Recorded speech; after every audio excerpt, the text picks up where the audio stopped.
Welcome to our latest edition of CharitEpulse, our bi-weekly charity podcast. My name is Charles Mosquito, Charities Director at Quilter Cheviot Investment Management.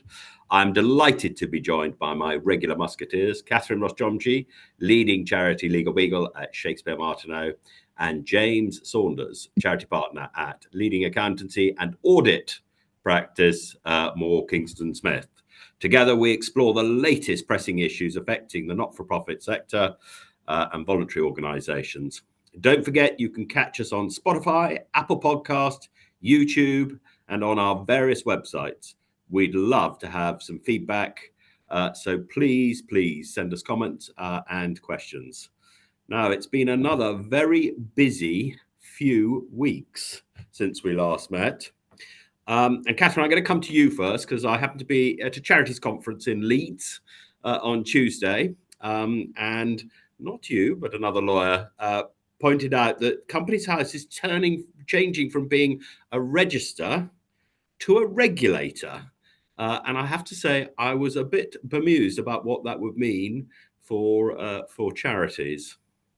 And isn't it funny? Because I was a bit bemused thinking, I know we've got to try and make charity law that can be dry and slightly dull for some, more interesting, but I did think this was slightly overhyped the reality. So having gone through this new process at Companies House, every company director has to submit their details, they have to register, and when you finally get through the process, you're given a string of letters and numbers, and that's your magic code.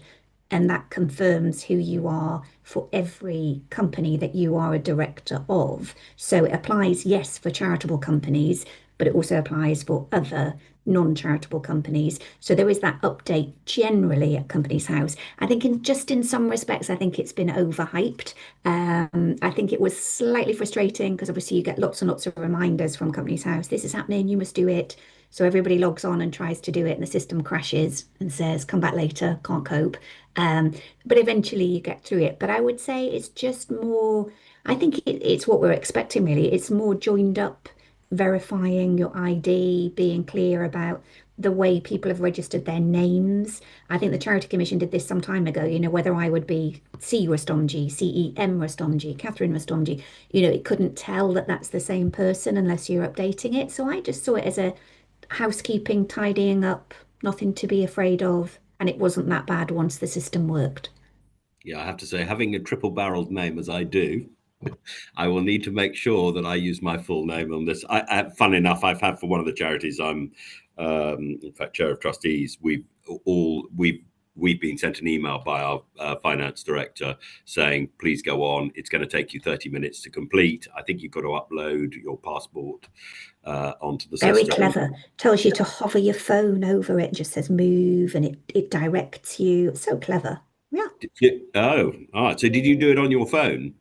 I was on screen, and then you scan, you have your passport in front of you, and you just kind of move your phone over it. But actually, if you just do it once and then it links you into everything else, that would, I have to say, would be an absolute godsend. Anyway, it's something that people should be aware of. We've been given a deadline of the 15th of December. I suspect that we all need to do it, and if we don't do it, we're going to have a problem. But it only applies to those charities that are companies. And have to supply information to Companies House. But I thought it was an interesting thing. The next thing I came across, James, SORP. We have a new one. It's been published, I believe.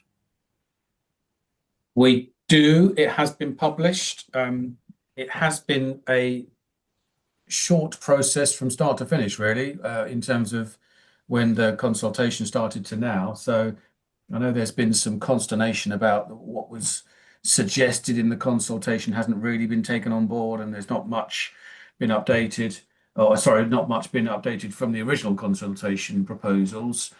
So there's nothing too surprising in there. I don't think there's nothing that hasn't been trailed or what's the current phrase? Kite flying. There hasn't been anything that hasn't been particularly well trailed. There is this new 3-tier type approach, 3 tiers of income to ensure proportionate reporting. So that's been something we've talked about before. Charles, and there's that argument between, as it says, proportionate reporting according to size versus, look, everyone should be held to the same standard. So there's that to consider. There are the big changes that we knew about income recognition, bringing that more in line with international standards, or trying to, bearing in mind the charities have the nuanced elements of income reporting, and leases coming on balance sheet as well, operating leases where they wouldn't have been included as assets before. So they're two of the big ones. And then there's other movements around reserves, social investments, going concern, reporting on volunteers, those sort of things.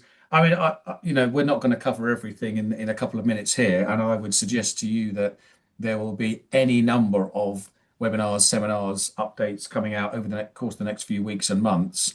Bearing in mind, this applies to charities from the 1st of January 2026, so a month and a half away. So the first year ends that are impacted are 31st December 2026. So if you've got a December year end, that your next set of accounts after these ones have been completed for December 25 are going to be under the new SORP. Well, and also there's been, I think, some change in audit thresholds as well, hasn't there?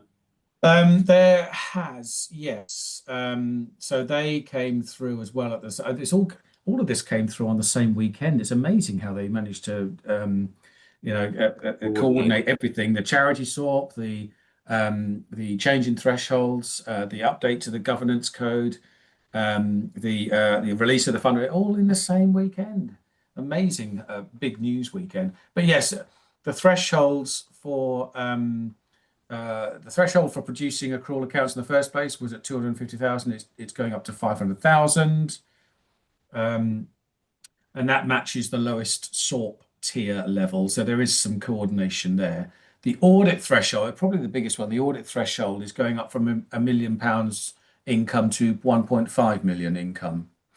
So that's gone up by 50% in effect, which is, I suppose, a big rise in percentage terms. But of course, these days, that's, as we said, that's not an awful lot of money in the grand scheme of things. And really, if you're around that threshold and have been around the £1 million for some time, then I suppose it might have some impact. I don't think it's going to bring too many more in. If anything, it'll be bringing people out. The independent examination threshold rises from 25,000, which has been for a long time, to 40,000, which is a funny figure, but there you go. It's £40,000 income now for an independent examination. And the threshold for those independent exams where the independent examiner has to be qualified, have an accounting qualification, has gone up to 500,000 from 250,000. But the two big numbers there, 1.5 million for the audit threshold, and the independent exam's gone up to 40,000. And this is just for charities in England and Wales, isn't it? Because we have a bit of an inconsistency with Northern Ireland and Scotland, which I always find a bit bizarre. They've got their own regulators, so yes, they set the rules, and hopefully they'll try and keep in line. But there's obviously, but they haven't historically been in line. There's always nuances for various reasons. Yeah, I just think how to confuse the general public. Catherine, we were at a lunch, weren't we, earlier this week, where we had Dr. Claire Mills, who's the Joint Chief Executive and Head of Policy at CFG, what were your takeaways from that lunch where we were talking about the role of umbrella bodies, but also the other thing that was touched on, wasn't it, was the quality of independent examinations? Yeah, it was. And there was a bit of James, I don't know whether you would agree with this or not. So there was some discussion about whether independent examiners are being thorough enough and whether it's worth an independent examination. And some grant funders there were saying they'd rather see an audit and they'd be happy to pay for an audit because it gives more information. Whereas actually, I know I've spoken to accountants that do carry out independent examination, and they say there is still a lot of work involved in doing an independent examination. Look, this is one of my bugbears. Independent exams done shoddily is rubbish and completely demeans the requirements and demeans the work. There is independent examiner guidance from the Charity Commission, which is extensive and is not something that you can, someone can whiz off on a pro bono basis. oh, I'll just do you a favor and sign an independent examiner's report. If anyone's looking at independent examiners work like that on either side, on those seeking an independent examination or those carrying it out, it's highly misguided and it's irresponsible, to be honest with you. You should not be looking at an independent exam going, well, it's just a light touch review. That's terrible. It's got to be a good thorough review. Okay, it's not up to the demanding standards of the audits, but it is a proper regulated examination, and it should be treated as such on both sides. And it does cost some money. Any pro bono independent examinations, I think, is frankly unethical, because it just simply should not be something that you can do for free. If it's that, it's not a proper examination, is it? I'm sorry, I feel quite strongly about this, because either you do these things properly or you don't bother. Yeah. And there is that expectation, I think, on both sides, as you say. I think sometimes charities are their own worst enemies, trying to find somebody that will do it for free, or 200 quid, just sign here. That's not an examination. I think the clue is in the title. But actually, when it's done well, and many do, independent examination does have its place, and then you don't have to go through the onerous audit threshold and provisions if that's not applicable to your charity.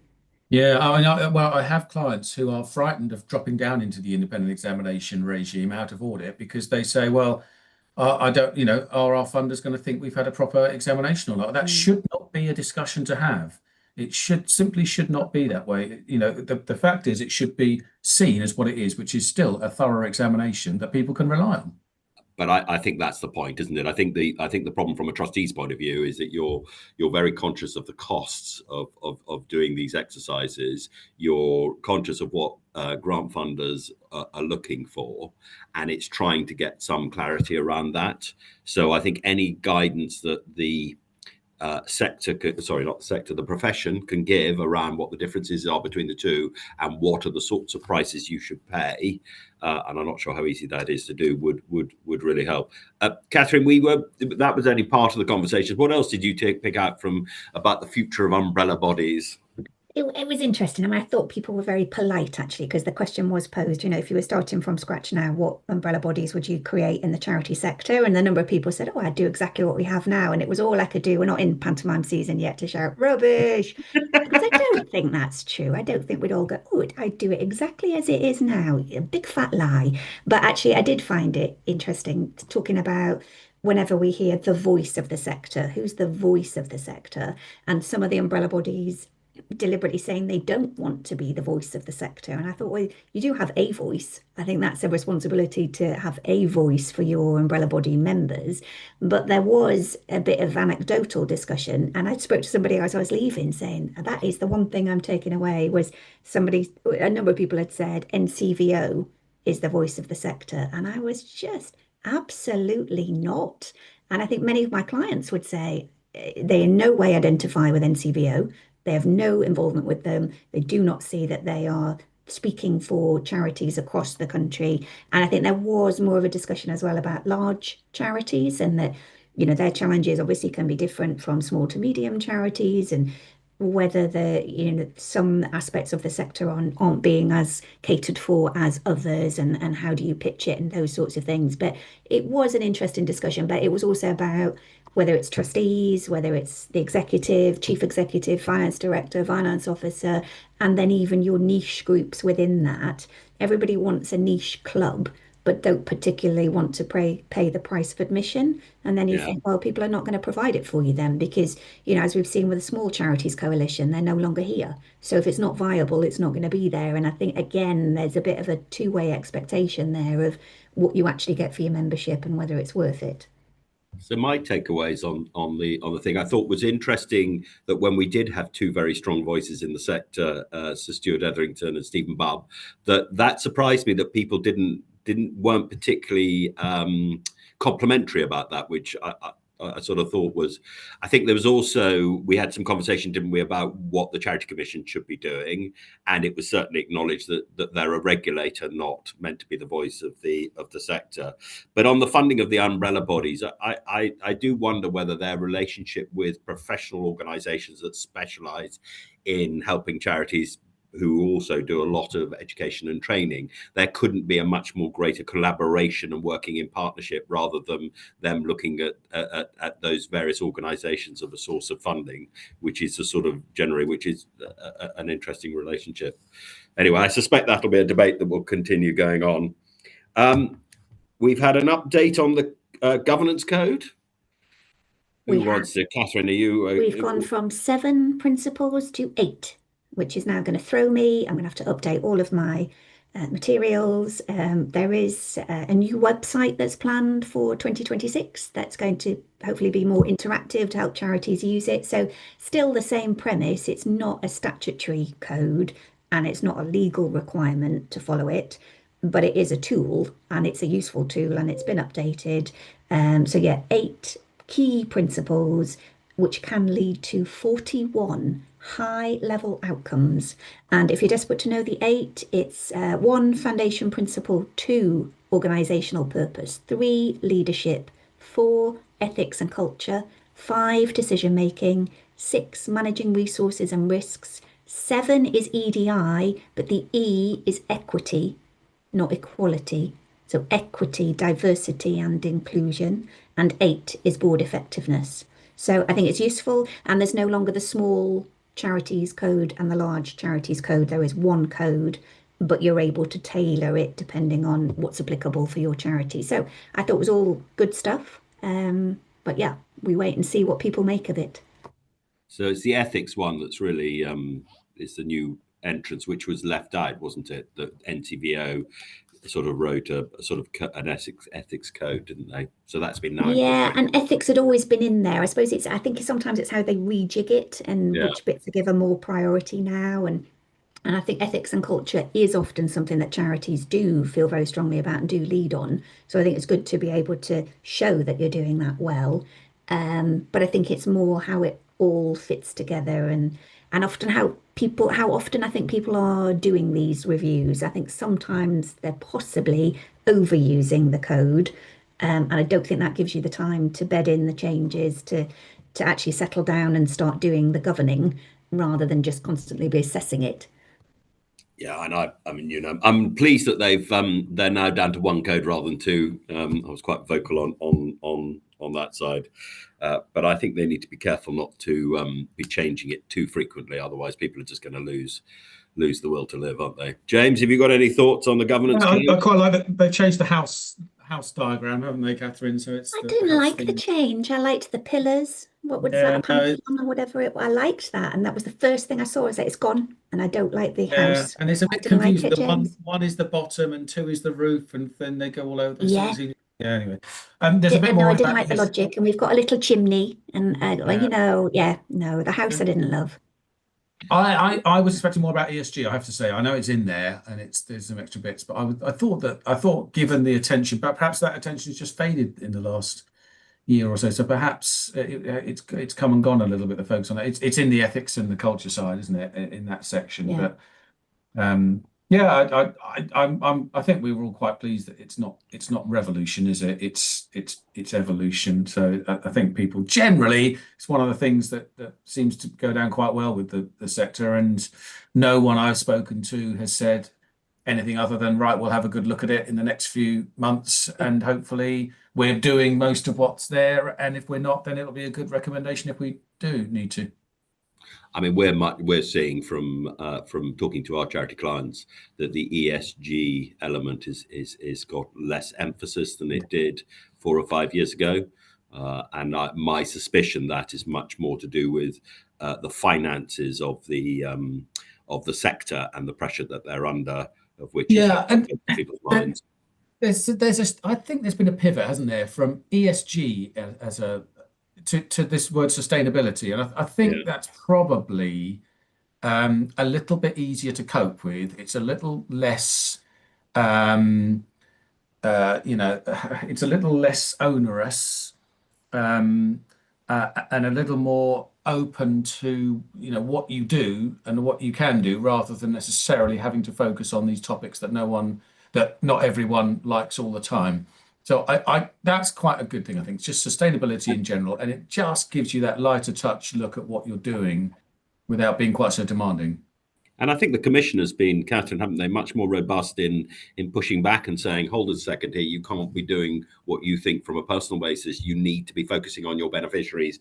And if you implement something, you've got to have evidence that you can prove that is the right thing for the organization. You can't just sort of say, well, we think our beneficiaries wouldn't like this or whatever. Yeah, absolutely. I think that's good because there has been an element where it's who shouts the loudest or who thinks they're the most opinionated on something, and that can't be the case. So I think that's been useful to see that consistently said. Yeah. Yeah. James, we've got a budget coming up shortly. What are the rumours you're hearing? Well, what have you heard this morning? What have you heard in the last couple of hours? I mean, it's a Friday in November. We've been through various iterations of income tax changes proposed by the Chancellor and the government to the Office of Budget Responsibility. There's been some to and fro's this week that we're in right now, and the picture's changed again. I mean, it seems unlikely there's going to be anything other than some tax rises in there somewhere, which are going to go down like a lead balloon. And some nuances around various sectors being hit again. I mean, it seems no one's out of the crosshairs. You know, the government has taken from pensioners, students, all various sectors, or various groups of people in the last 18 months. There's going to be more because clearly the performance of the country's GDP and performance at the moment is staggeringly poor. 0.12 improvement in productivity this last month. It's kind of depressing, really, that we can't get out of this hole. Someone said to me a couple of days ago, we've been, when all was said and done, we've been in recession for a year. It's just that the stats don't quite reflect it, but there's been nothing. It's not going to be good news on the 26th of November, I don't think, for anyone. Well, they've certainly flown lots of kites over the last month or so. Yeah. Which I'm not sure is a very good way. Again, I was talking to another planning policy, but I was talking to a sector representative body a few days ago, and they said this kite flying has become so commonplace now in the last few years, really. And this isn't the Labour government; this is the previous Conservative government as well. There are so many ideas floated in the lead up that it's confusion, and there's also the difference. I was listening this morning, the difference between the FT publishing this morning corroborated stories and reports of what's been going on between government and the OBR, and then just general gossip, which has been going on as well. And it's very difficult it's easy to get them conflated, very difficult to see the wood for the trees when all this is going on, and only adds to the confusion. And as we know, the markets hate confusion. These international markets that we are guided by and bound by now, they hate confusion. They want stability, and they're just not getting it at the moment. Yeah, well, and anyway, Catherine's got a very colourful kite with a big smile on it. Turning to slightly, actually more positive news, which I think we'll sort of finish on. We have a preferred candidate for the chair of the Charity Commission, which is one Dame Julia Unwin, who, if approved by the select committee, will effectively take up her appointment in January. And I didn't realise she gets paid £62,500 for 2 days a week, which I thought was very good value. Catherine or James, have you come across Julia? I have, yeah. When she was chief executive of Joseph Rowntree Trust, she's very knowledgeable. When she researches particular areas, which she has done, she's led on different projects and reports and things. I think she's very, very thorough, measured, intelligent. I think she'll be a great addition in that role. I think it will be really useful and good to have that clarity of thought and expression and a clearly identifiable person that will present well. So maybe that will become more of this voice of the sector that some would say is missing at the moment. I think she would be excellent at that. Yeah, she certainly had a very interesting career, hasn't she? And that when she left university, I think she was working up in Liverpool for the voluntary services up there. She's worked for the Greater London Council. and she's also been a commissioner before, so she is highly, highly qualified. And I certainly, from not that I know her personally, but from what I have seen and heard when she's spoken, she's clearly very bright, very knowledgeable, and has a good understanding of the role of the regulator and the understanding of the sector. So I think she'll be a really good appointment.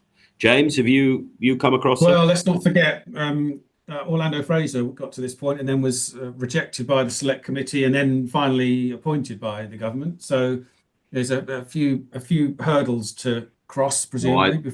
I don't think, no, I think she is definitely the only candidate, where he was one of three, I think. The interesting thing was that the parting comment from Orlando was he felt that the chair should have a legal background. Catherine, do you think the chair should have a legal background?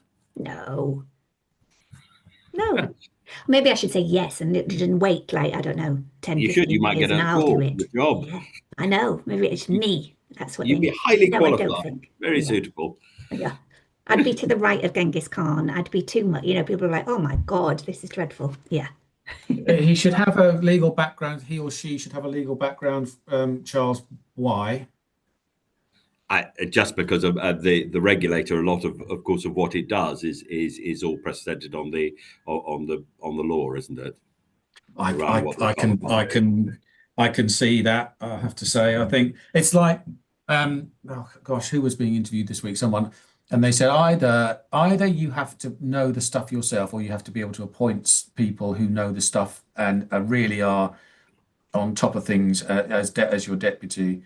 I think it was talking about the BBC Director General post. Okay, no one's going to specialise in everything, but the key elements of that job that you're stepping into, you either have to specialise in it, or you have to be able to appoint a deputy who is absolutely hot on this sort of stuff and can deal with it for you. But I think we're quite fortunate that we have a very passionate, knowledgeable, and strong chief executive of the Charity Commission. So I think this is just going to end up sort of complementing that. I agree with you. I don't think you need somebody per se. They just need to know when they need to take advice and seek out counsel for that. Anyway, thank you, James. Thank you, Catherine. Say we live in interesting times would be, again, an understatement. Thank you for listening. We would love to hear from you. If you have any questions or would like us to cover any particular topics, please do get in touch. Do share with family and friends. Thank you for listening.